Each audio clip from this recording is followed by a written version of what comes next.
Hey everybody, how you doing? Welcome to our second lecture. And I'm recording this over the weekend, so some of the stuff I haven't actually posted yet, but it will be posted by the time I post this lecture. So now we're going to basically get into like essentially what journalism writing is all about, how does it apply, but mainly about like how we evolved from one place to the other, how we got from how this all came about, why the writing craft is the way it is. Because I feel like you know if you do this and you try to differentiate this and try to like acclimate to it, you really should know how we got there and the reasons for why news writing is the way it is. As I mentioned last week, it's basically supposed to resemble some sort of a conversation. So that's basically how it's written. It's written in a very simplified format. um all right, it's written like I said, conversational. It's written in a way that's supposed to really kind of connect to people on every single level. Okay. um just a couple of things. First, though, and I want to make sure everybody emails me. I've actually, sent out several messages on that. Not everybody still has, so please email me directly at todavis@rutgers.com, rutgers.edu. Okay, that's important. I want to, especially in this class. I mean, this is how I send back homework assignments. I don't, I happen to find the Canvas email to be user unfriendly, so I just feel like, let's stick with the traditional email.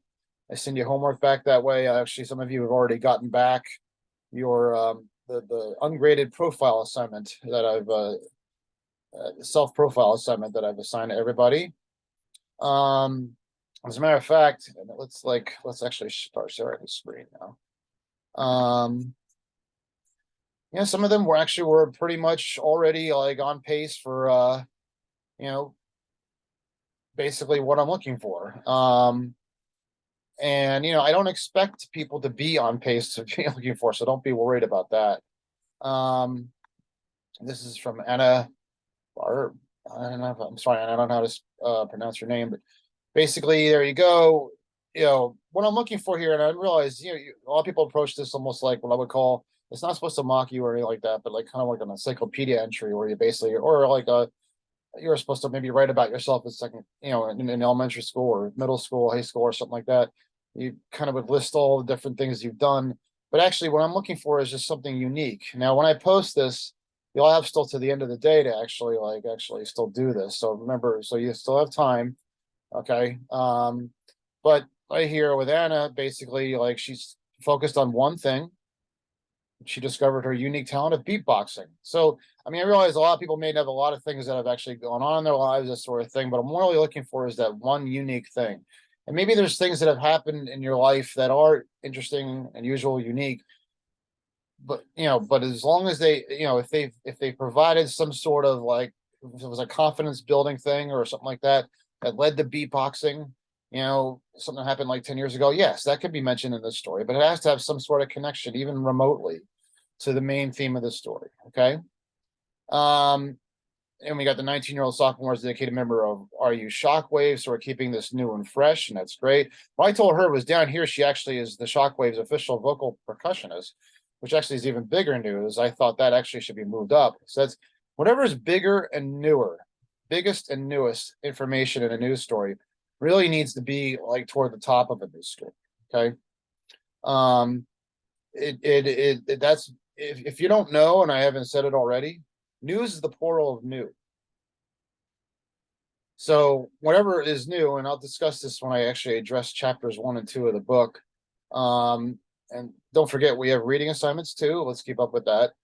But anyway, chapters 1 and 2 address that, basically, that there's very important things that you need to look for when you actually do a news story and what you focus around.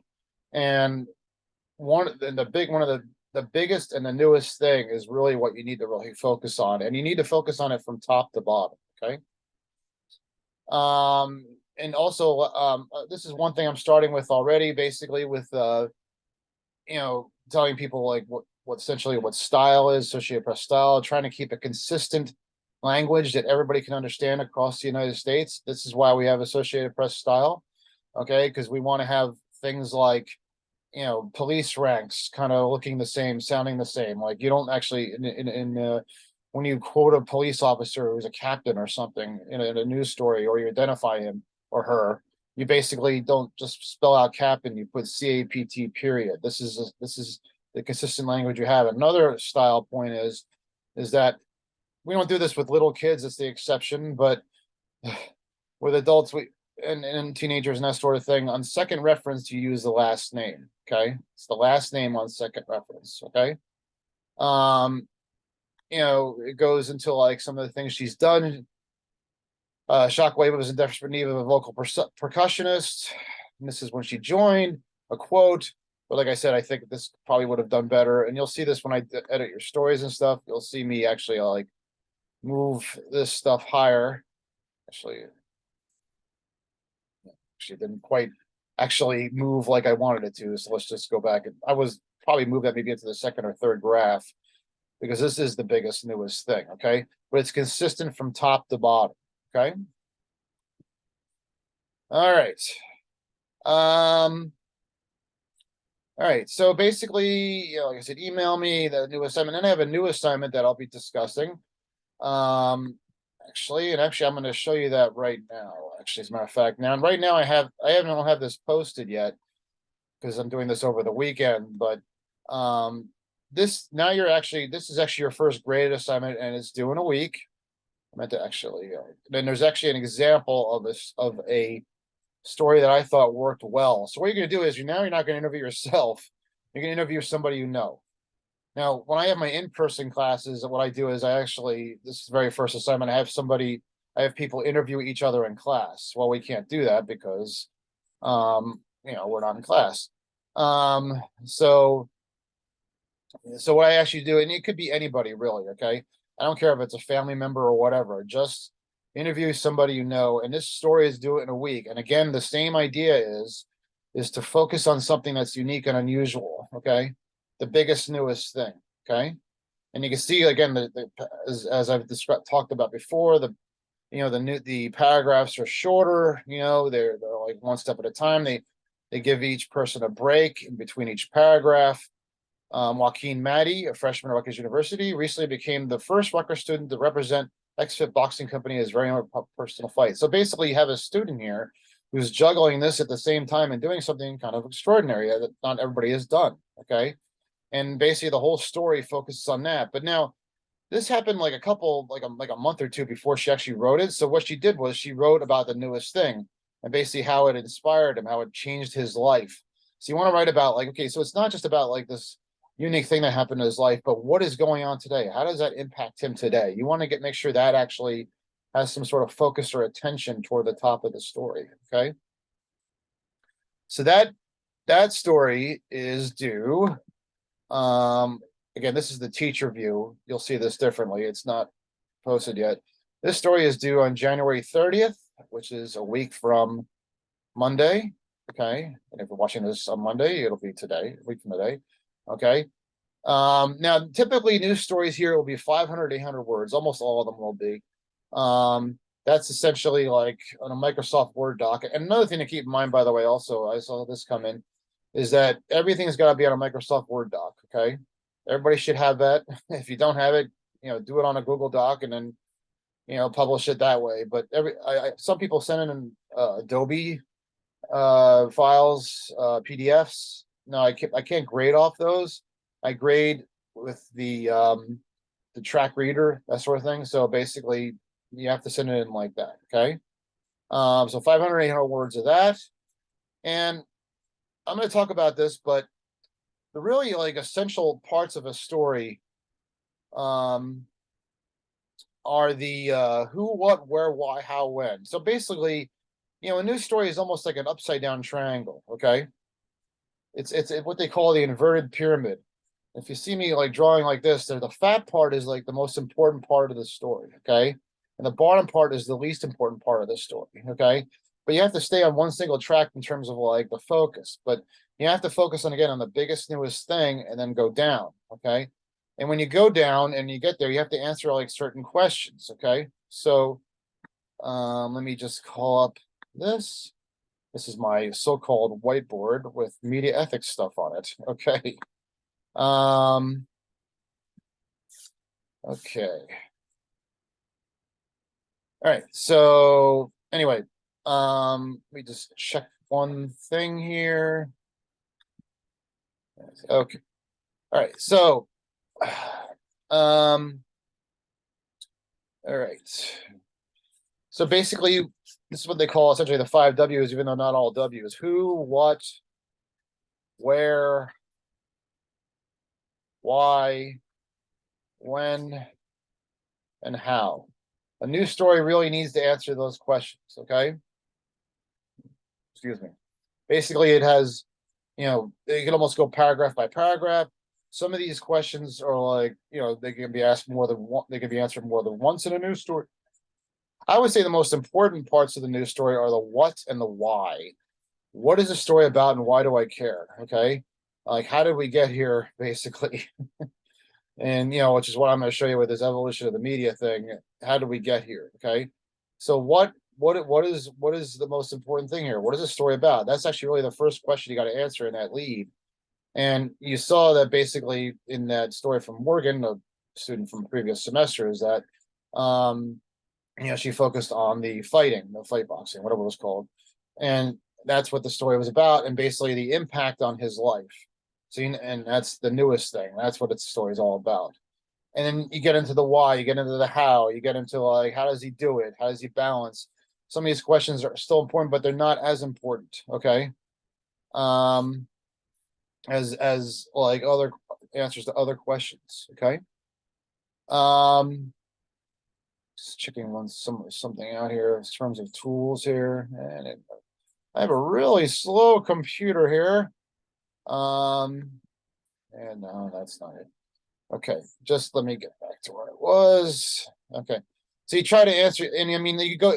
These could be almost like answered paragraph by paragraph, like 1 or 2 sentence paragraphs going on and on and on. Okay, all right, but the main thing is to try to keep it thick. And I'm gonna actually show you something that basically shows the inverted pyramid. Okay, but basically it's an upside down triangle, the biggest, newest thing at the top, and then going down in order.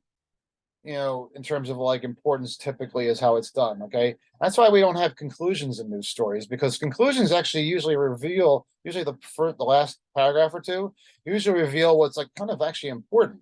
Actually, the news story is essentially is an upside down story. Okay, you actually do your concluding in the first paragraph. That's when you answer what the story is about. Okay. And when you do that, you're actually not supposed to show opinion, which is another problem. Another reason why we don't have conclusions in news stories, because conclusions typically will show some sort of opinion. The author has to feel like he or she has to provide some sort of analysis, and we don't have analysis in news stories. It's just really about the facts. It's trying to, as I've said before, trying to get to the most obtainable version of the truth possible, closest to the most obtainable version of the truth possible. So that's done through objective means. You have to stay impartial.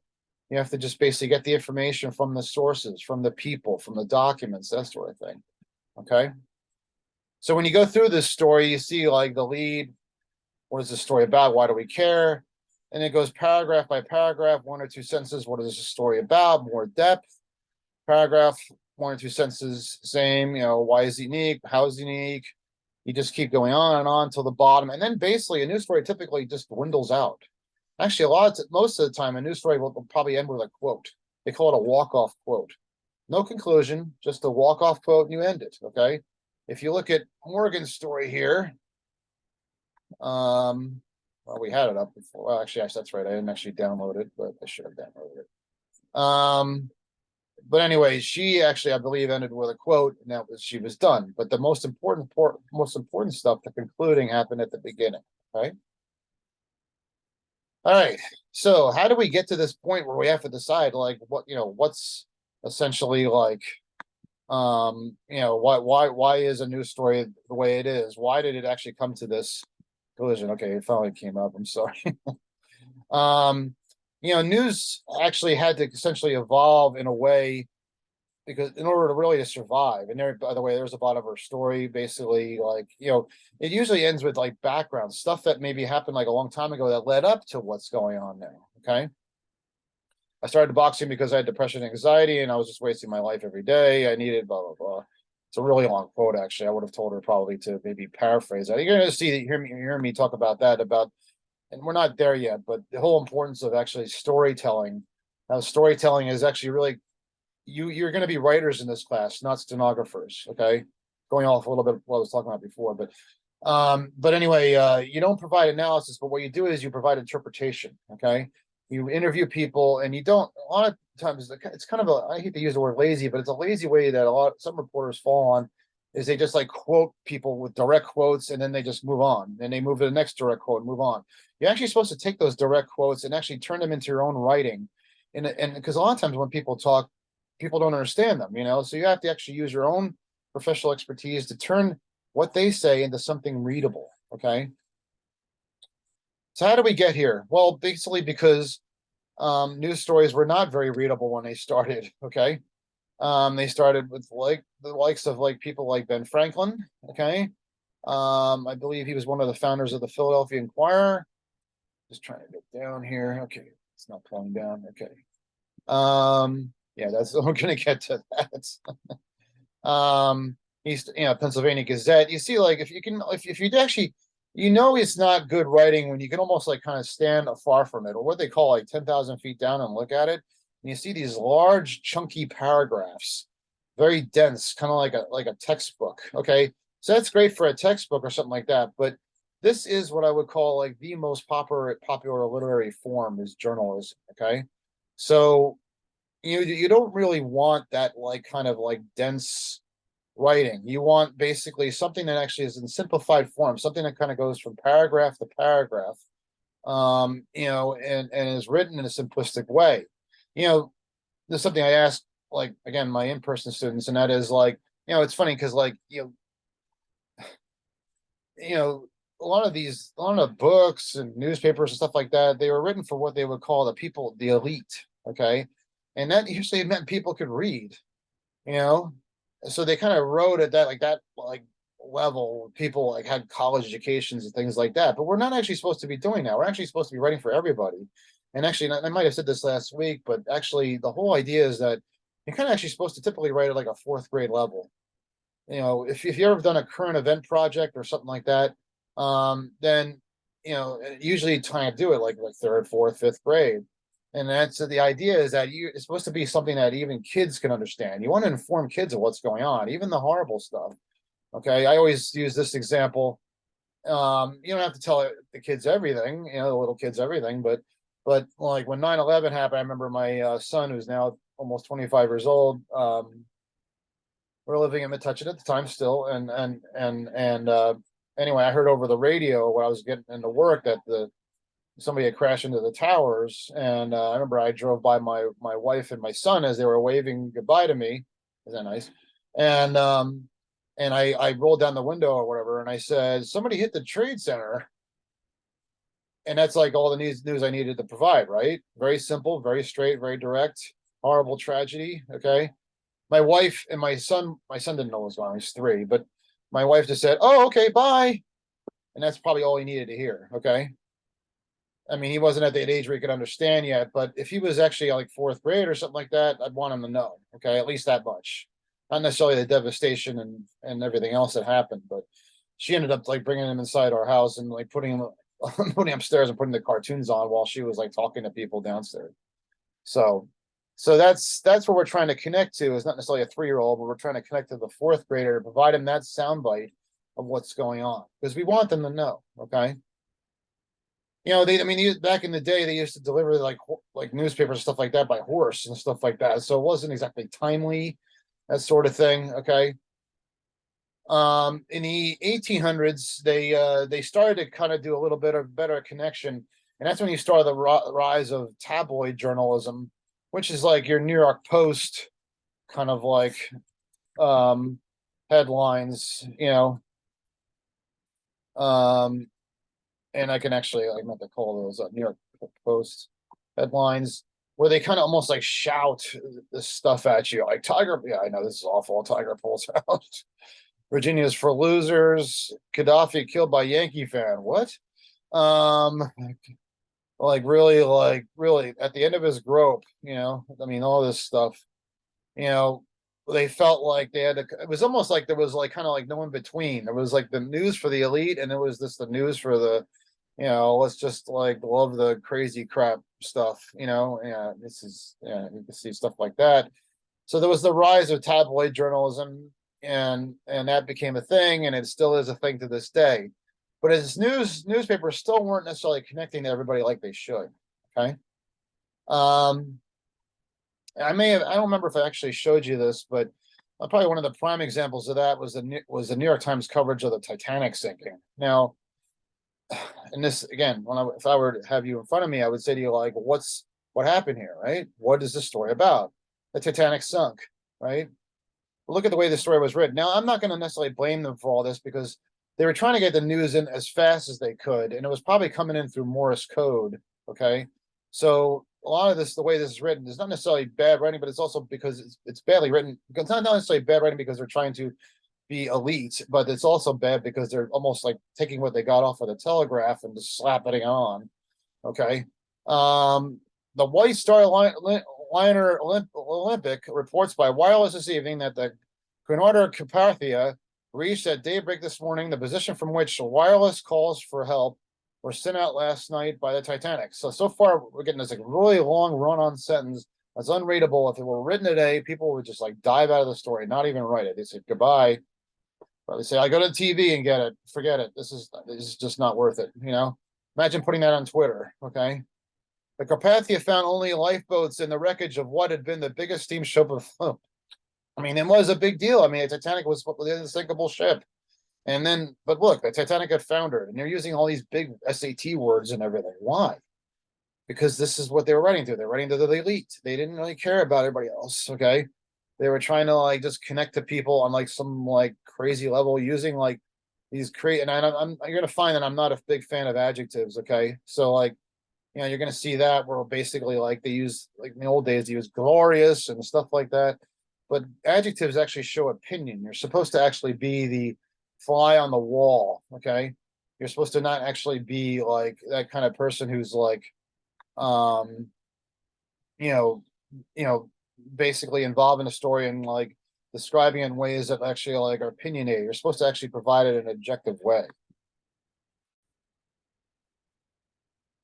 Okay, so what really changed that? Well, like one of the things that helped change that was radio. Radio didn't take off like TV did, but it was very important. Okay, and suddenly people found a way to whoops. Suddenly people found a way, apologize for that, to like connect in a way that like was so everybody can understand. Okay. And very like as much like the like I did when I told my family that the World Trade Center was like struck. um I provided, well, they provided news like that on radio, just kind of like cutting into sports games, that sort of thing, and providing what people needed to know right away. So I'm actually getting to that. So let's find out like how they essentially did the Pearl Harbor bombing. They cut into it. It's a football game.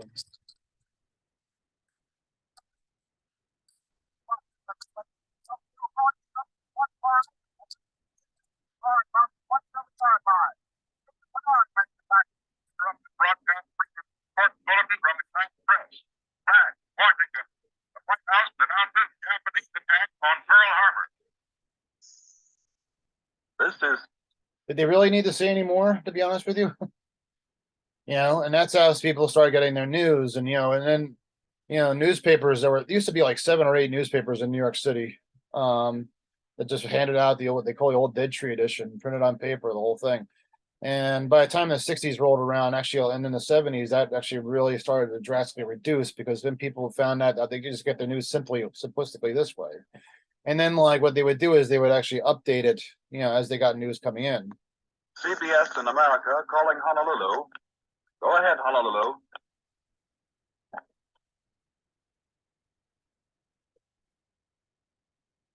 This is CBS in America calling Honolulu.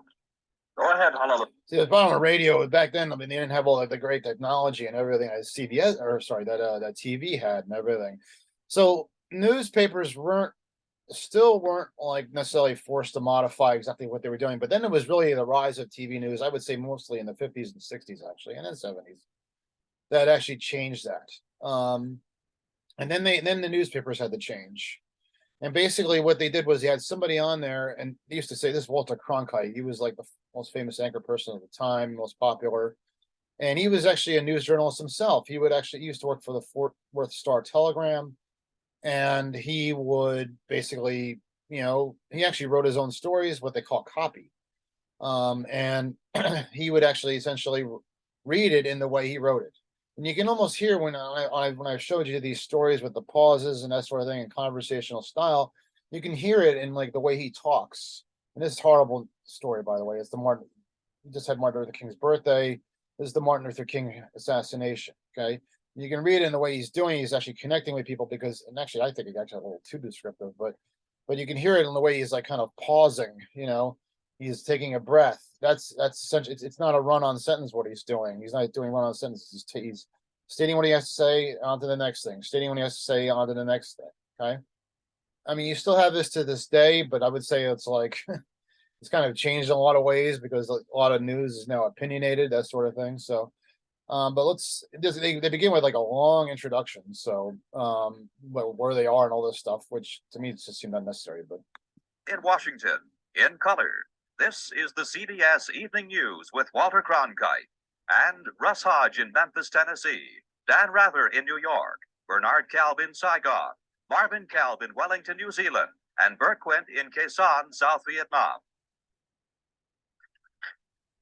Good evening. Dr. Martin Luther King, the apostle of nonviolence in the civil rights movement, has been shot to death in Memphis, Tennessee.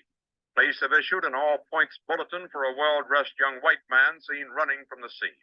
Officers also reportedly chased and fired on a radio-equipped car containing 2 white men. Dr. King was standing on the balcony of his second-floor hotel room tonight when, according to a companion, a shot was fired from across the street. In the friend's words, the bullet exploded in his face. Police, who have been keeping a close watch over the Nobel Peace Prize winner because of Memphis' turbulent racial situation, were on the scene almost immediately. They rushed the 39-year-old Negro leader to a hospital where he died of a bullet wound in the neck. Police said they found a high-powered hunting rifle about a block from the hotel, but it was not immediately identified as the murder weapon. Mayor Henry Loeb has reinstated the dusk to dawn curfew he imposed on the city last week. Okay, so there's a lot of description there. They bring in Lyndon Johnson in this report, who was the president at the time. It's just like one step at a time. I mean, they exploded in the face. God, that's like, I think that's even like a bit much for today, but they basically described the who, what, where, why, when here. Who died, who was actually probably responsible for this, a white man who was on the loose, what happened, how did it happen? And then he's kind of taking it one step at a time in a very simple language that everybody can really understand. Okay. And then of course he brings in other people who were like, and as this news story moves along, there's other details that are not as important as the actual assassination, obviously, that are brought in, like Lyndon Johnson is brought in, that sort of thing. But you can see it, that's the inverted pyramid style. It kind of goes in order of necessarily important details. When a march led by Dr. King erupted in violence.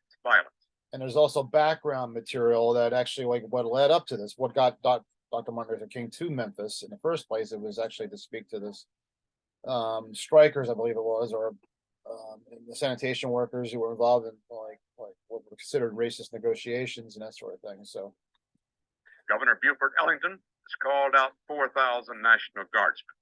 Police report that the murder has touched off sporadic acts of violence in a Negro section of the city. In a nationwide, I apologize for that. That's how they referred to people who were black at the time. Okay. Television address, President Johnson expressed the nation's shock. America is shocked and saddened by the brutal slaying tonight of Dr. Martin Luther.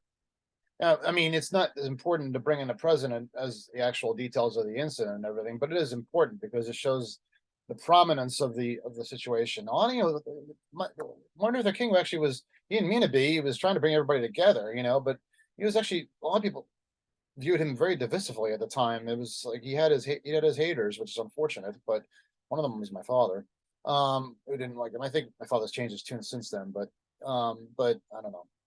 But anyway, a lot of people thought he was some sort of a troublemaker, that sort of thing. But I mean, he was a guy who now, I mean, President Reagan signed his birthday into law as a national holiday and revered by everybody. Or I feel like sometimes he's co-opted by people who don't necessarily believe in what he says. So yeah, so that's how it was brought in. So the newspapers felt like they had to change because when that happened, they started to lose money. They started to lose subscribers, the whole thing. People feel like they didn't need to do that. This was the digital news of the day. Okay. So that's why, like, just 1 year later, you'll see, like, the much different than the Titanic sinking. Men walk on the moon. It should be humans walk on the moon, but this is 1969. You can see the very short lead. Okay, and the lead, by the way, just so you know, in case I haven't said it already, is typically like the first paragraph of the story. It identifies what is essentially the most important thing of the story and what the story is about. It's usually almost always the first paragraph of the story. It could be like really the first two, but it's really the first one. And I mean, with this particular case, I mean, do you really need to say any more? This could be like a tweet. Men have landed and walked on the moon. Okay. And then it gets into some description, who they were, what happened. The two America's astronauts of Apollo 11 steered their fragile four-legged lunar module safely and smoothly to the historic landing yesterday. Who was involved? Neil Armstrong. See how there's like space in between. What was said, one step at a time. Okay. Is this news story? See, it's much more simplistic than the Titanic. Of course, they also had better technology at the time, that sort of thing. So yeah, I just kind of brought this in. Haha. This is like the Onion. The Onion does parodies on things. I know I shouldn't do this, but whatever. It's just, but they kind of like parodied, like, basically like this was a big deal at the time. And really, does anything need to be said? This is like people's reaction at the time, so, if you think about it, like, I know there's like those lunar deniers out there, my God, but I mean, do you really think that, like, nobody's ever actually like left the Earth and gone onto another planet or moon before? That was like a big sticking deal. So yeah, so that changed because basically television helped bring about those change. And then, like, once the internet came in, it even brought in more changes, and the internet and news felt like it had to change even a little bit more. And in that case, it actually kind of kept its style, but it actually felt like it had to add on the dimensions that TV had. Here's actually like something similar. The other I showed you the Pearl Harbor thing where they broke into like news, broke into a football game, Pearl Harbor. Well, they did the same thing actually when John Lennon died, and you can see again TV, the way it was able to master the delivery at the time. And they actually, Howard Cosell was a big sports broadcaster at the time and probably most famous ever. I don't know, but they felt like it was important enough to break into this football game to actually deliver the news that John Lennon was assassinated. Perspective for Monday Night us. Football. I'll finish this. They're in the hurry up offense. Third down 4. Foreman. It'll be 4th down. Kavanaugh will let it run down for one final attempt. He'll let the seconds tick off to give Miami no opportunity whatsoever. Timeout is called. 3 seconds remaining. John Smith is on the line, and I don't care what's on the line, Howard. Have to say, but you know. Yes, we have to say it. Remember, this is just a football game, no matter who wins or loses. An unspeakable tragedy confirmed to us by ABC News in New York City. John Lennon, outside of his apartment building on the west side of New York City, the most famous perhaps of all of the Beatles, shot twice in the back, rushed to Roosevelt Hospital, dead on arrival. Hard to go back to the game after that news flash, which in duty. And that was how most of the world actually found out. I think ABC actually had that information first.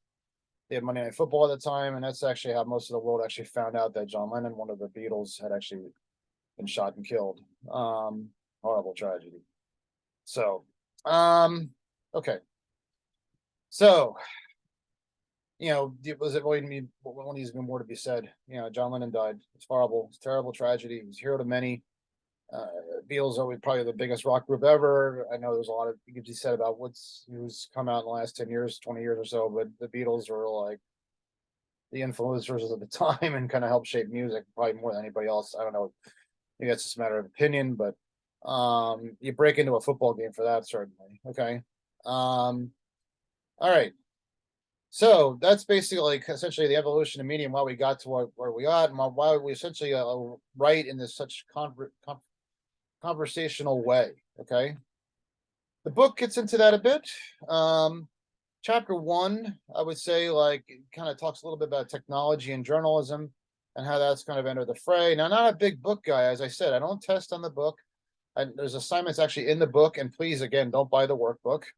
But it does again kind of help supplement and talk about what I talk about. Okay.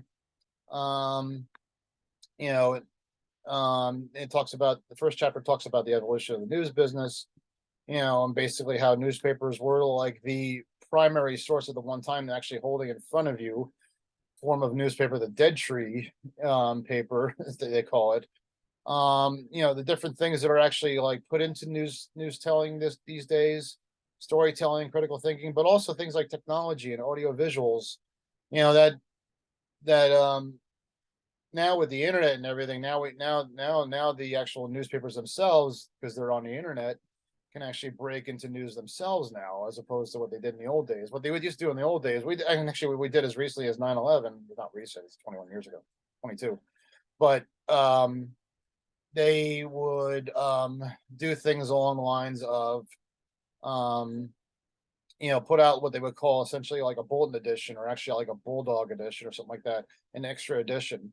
And that was the last time I remember that happening, was actually 9/11. So even though there wasn't internet at the time, but it was very hard to use the internet back in those days. It was actually like it was actually a dial-up service, and it was actually, to be honest with you, I could actually show you. Let me show you how one of the original internet editions of the New York Times. Look at the screen was much smaller at the time, so this is how big it was. It wasn't very user friendly. It was actually hard to get to. You couldn't even like use the phone at the same time. So the internet didn't really kind of take off until like really like in terms of like newspaper reading, I would say, until like the late 2000s, when the iPhone came around, I would say, and it became a lot easier to connect, and also fast, high-speed internet, which is funny because you guys probably never even heard the term high speed internet, but there was a time when there was actually slower speed internet, like dial up, and it was like short headlines like this, and this is 1996, right? And you couldn't really figure out. I mean, you got some big headlines right there, which is probably all you need, but there was other stuff too that they didn't really have the ability to kind of go like put across there. So obviously now you look at the New York Times cover and you get like a wide menu, like a very large menu of things to look at, things to see. As you can see here, horrible tragedy near Los Angeles. Oops. And then like, all this stuff about Biden, you get the opinions and all this stuff. Obviously, with a much wider screen, you can see a lot more stuff about food. Protest the 50th anniversary of Roe versus Wade, the original decision that made abortion legal across the United States. Okay. Some things that have been consistent that they talk about in the chapters. Again, I talk about the Associated Press style. That's why we buy the book. I don't do quizzes on the Associated Press style book, but I actually do like care about that, like that you're actually meeting the style in the actual stories you write. Again, like things like getting the ranks right. Also, another thing that's actually different, I might have mentioned this already before, again, is state abbreviations are different. Like Alaska is spelled out in the Associated Press style book. I think the postal code abbreviation is AK or something. So there's things like that are different. And again, it's try to provide some sort of a universal language. It's actually a little bit old fashioned to actually abbreviate things like N period, J period, but that's how they do it in Associated Press style. Postal code is just NJ, okay, without the periods, okay. Here's some of the typical journalism terms. I mean, you'll see me refer to like paragraphs as graphs. I don't usually take out the P, but Lead, also call it LEDE, that basically separated from the idea of what a lead, like leading. But it's the same meaning, basically. It's leading the story, but we don't have to worry about things like slug or dateline. Another thing I don't have to worry about in this news story is you don't have to write headlines. We don't, that's like a whole different art. I actually deal with that in digital news writing and even in media ethics. That's actually like a whole different art. The actual headline of the story. Like, remember the holy shit headline, on the Onion? That's the kind of thing that's actually done by the editors themselves. And it's actually a whole different style. It's written in present tense. We write in active voice past tense typically, or maybe future tense. But when you have actual newspapers being printed, you can't necessarily write about what's happening now, unless the internet you can. But anyway, you don't. It's a whole different kind of like style. They call it headline ease. Okay. Okay. So then we move on here. Again, you please ignore these assignments that are actually in the book. This chapter actually gets a little bit zones in a little bit more on what we do in this class, like the types of news that we look for. Obviously, timeliness. Now with the 24/7 media, you have to. I say now, it's been around forever, but now like 20-25 years. But obviously, like again, the newest thing. News is the plural of new. You want to know like what is the newest thing, and obviously, like with a profile, you want to do that too. You want to know like is the person still alive? If they got into a big car accident 10 years ago, what kind of impact did it have on them? Are they still alive? Are they still around? Are they still injured in some way? I mean, that's what you want to know. Okay. But also like when you're dealing with like a breaking news event, you obviously want to know the details. Is anybody hurt? Did it impact traffic? That sort of thing. The latest details of what happened. Okay. So this is why the book is good in supplementing what I talk about. Impact. Obviously, impact, I mean 9/11, impact, emotional impact, how it impact not more than just New York City, but maybe like something even like a car accident, impact, traffic, lives, people have compassion for people. They might know the people involved in the crash. So that's why like actually the next page maybe it was this page, proximity.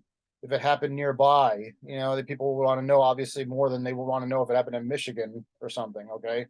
So that's obviously an important factor. Prominence, I mean, you don't want to necessarily like weigh importance in terms of people, that sort of thing, but importance of people, but like obviously if like somebody like a mayor or a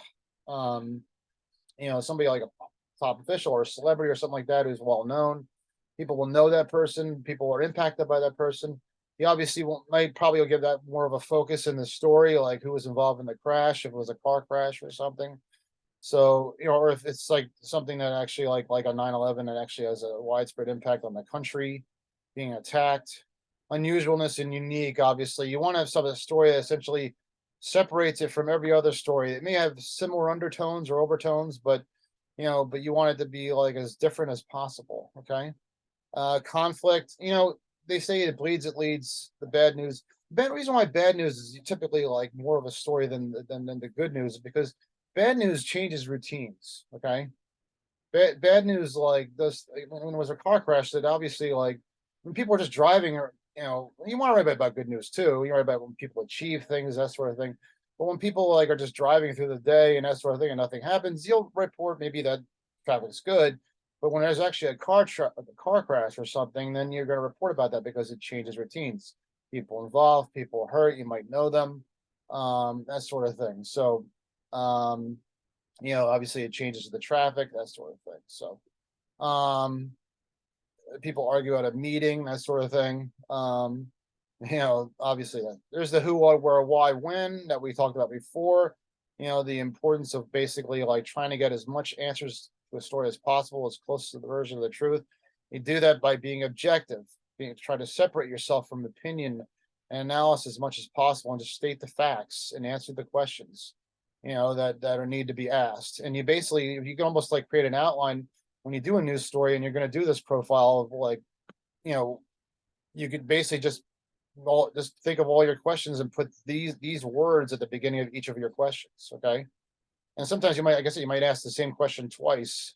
What are you doing and why is that important? And what more can you tell me about it? Okay. What's not newsworthy? Well, offensive details. I know I chose you the always shit thing from from the Onion, but I mean, you can make debates like what's important. I mean, obviously things like nudity, things that description that maybe goes a little too far. Sensationalism veers into like the exaggeration territory. You want to stick to the facts. Rumors, you don't want to get things like secondhand. You want to be able to prove things firsthand, okay? Even if it comes from like if information that comes from a person, you want to make sure that person try to make sure you have like credible sources, people you can rely on, people who actually know and have connection to the material that's actually being said, okay? There's other things you can read about in this chapter too about like decisions that editors have to make in terms of like what goes in news story and not. But you're going to hear me say again and again that it says accuracy and facts. Okay, well, accuracy, clarity, and focus again are the three most important things that I look for. Accuracy in names, accuracy is a priority because the idea is that you want to make sure that actually people can trust what you're writing. They can trust the news source that they have, and that's why whenever you actually get like a news story or something like that, and you get a name, you want to make sure that you get the right name, because sometimes names are spelled, they sound the same, but they could be spelled 2 different ways or 3 different ways. Okay, I've had people spell my name Davis, let's say like Davies or something like that, which is odd, because it's probably one of the most simplistic names out there. Okay, so credibility, you're not gonna, I'll talk about this later, but think about like again, avoid these and by the way, like your next reading, okay, we'll discuss this at the next class. Assignments, your next reading, and again, we'll discuss in the next Zoom session here, is already posted. Okay, so that'll be chapter 7, 9, and 13. That's where we really get into the nitty gritty of like what writing is all about. We can get even deeper into that. But anyway, the thing that's actually often a misconception about accuracy is that you're not necessarily actually worried about getting sued or something like that. Okay, it's more about the credibility issue, because it's actually really hard to sue reporters for like their work, because it was actually a Supreme Court case. I'll get into this later in the semester, but it was a Supreme Court case that basically said that reporters are human and they make mistakes sometimes, and that happens. Now, if you knowingly make a mistake and like actually and do it in a with malicious intent, then you can actually get into trouble. Okay, or have reckless disregard for the truth. You're reckless about it. Yes, but the main thing is just basically knowing that people can go to you, as I was describing Walter Cronkite, showing before, he was once voted the most trusted person in America. Okay, but because he stood there and he just basically gave the facts. But you want to basically have that kind of credibility, knowing that people can go to you and continue to go to you and that sort of thing. Okay. All right, so that's it, guys. So that's all I have to say. So I appreciate it. And I will post this lecture on Monday, and I will have a few reminders on there. So thanks very much, and I will be talking to you.